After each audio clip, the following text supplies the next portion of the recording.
За Малтолгын 2021 оны өрсөлдөн дүнгийн тухай танилцуулъя. Улсын хэмжээгээр 2021 оны эцэст Малтолгын өрсөлдөн дүнгээр 67.3 сая толгой мал тоологдлоо. Нийт малын тоо өмнөх оноос 268.4 мянгаар буюу 0.4%-аар өссөн байна. Нийт мал сүрэгт хонин толгой 46.2%-ийг эзэлж байна. За ямаа 39.3%, үхэр 7.5%, адуу 6.4%, тэмээ 0.7%-ийг тус эзэлж байна. За сүүлийн 30 гаруй жил сүргийн бүтцэд ямааны тоо толгой бол сүүлийн 30 гаруй жилд бол 19.51%-аар өссөн юм байсан бол за өмнөх оноос бол 2%-аар 2.1%-аар бол буурсан юм дүнтэй байна. За Малтолгын өрсөлдөн дүнгээр 4.3 сая адуу, 5 сая үхэр, 453.8 мянган тэмээ, 31.1 сая хонь, 26.5 сая ямаа тус тоологдлоо. За энийг өмнөх онтой харьцуулахад хонь 1 сая, за буюу 3.4%-аар, үхэр 288.8 мянга буюу 6.1%-аар, адуу 230.1 мянга буюу 5.6%-аар тус өсөж, ямаа 1.3 сая буюу 4.6%-аар, тэмээ 19.1 мянга буюу 4%-аар буурчээ. Энэ оны мал тоолгын өрсөлдөн дүнгээр Хөвсгөл аймаг 5.9 сая мал тоололж тэргүүлсэн бол Архангай аймаг 5.6 сая, Хинтээ аймаг 5 сая, Төв аймаг 4.7 сая, Сүхбаатар аймаг 4.2 сая мал тоолуулж улсад хамгийн их малтай байна.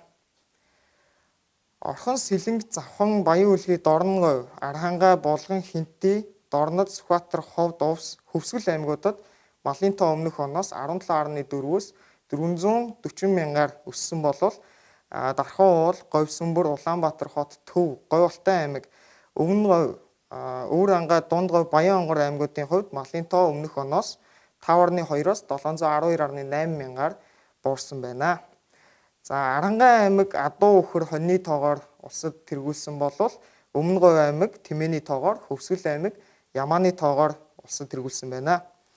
За хамгийн олон малтай сумдыг дурдах юм бол нийт малын тоогоор Хинтээ аймгийн Өмнөдөл гэр сум 662 мянга, Хинтээ аймгийн Хэрлэн сум 529.3 мянга, Сүхбаатар аймгийн Баяндал гэр сум 523.1 мянга, за Хөвсгөл аймгийн Цагаан уул сум 494.1 мянга, Арангай аймгийн Эрдэнэ мандал сум 485.5 мянган мал тоолуулж малын тоогоор сумдтай тэргүүлсэн байна.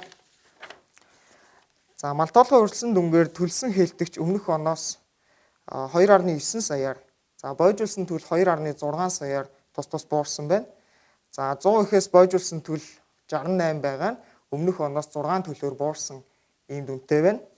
За улсын хэмжээнд том малын зүг бус хорогдол 3 сая гарсан байна. За үүнийг малын төрлөөр задлахад ямаа 1.5 сая, хонь 1.1 сая, үхэр 187.8 мянга, адуу 117.3 мянга, тэмээ 22.2 мянга байна. За Малтай өрх 2021 оны урьдчилсан дүнгээр 246.2 мянга болж өмнөх оноос 4.2 мянга буюу 1.7%-аар өссөн байна. За Малтай өрхийг малын тоогоор нь бүлгэлж үзэхэд 50 хүртэлх Малтай өрхийн тоо 7.2%-аар, за 51-ээс 200 хүртэл Малтай өрхийн тоо 1.7%-аар, 1000-аас дээш Малтай өрхийн тоо 5.4%-аар өссөн бол 201-ээс 500 Малтай өрхийн тоо 1.4%-аар, 501-ээс 999 Малтай өрхийн тоо 1.5%-аар буурсан байна. За мал тоолгын 2021 оны урьдчилсан дүнгээр нийт Малтай өрхийн 76.6% нь буюу 188.6 мянган малчин өрх жилийн 4 улирлын туршид мал аж ахуйг амжиргааны гол их үүсвэрээ болгон амьдардаг ийм малчин өрх тоологдсон байна. За малчин өрхийн тоо өмнөх оноос 7.5 мянга буюу 4.2%-аар өссөн ийм дүнтэй байна. Үндэсний статистикийн хорооноос мал тооллогын мэдээлэл цуглуулалтад зөвхөн малын тооноос гадна малчтын мэдээллийг бас цуглуулдаг. За тэгээ малчтын нийгмийн эдийн засгийн зарим үзүүлэлтийг дурдъя.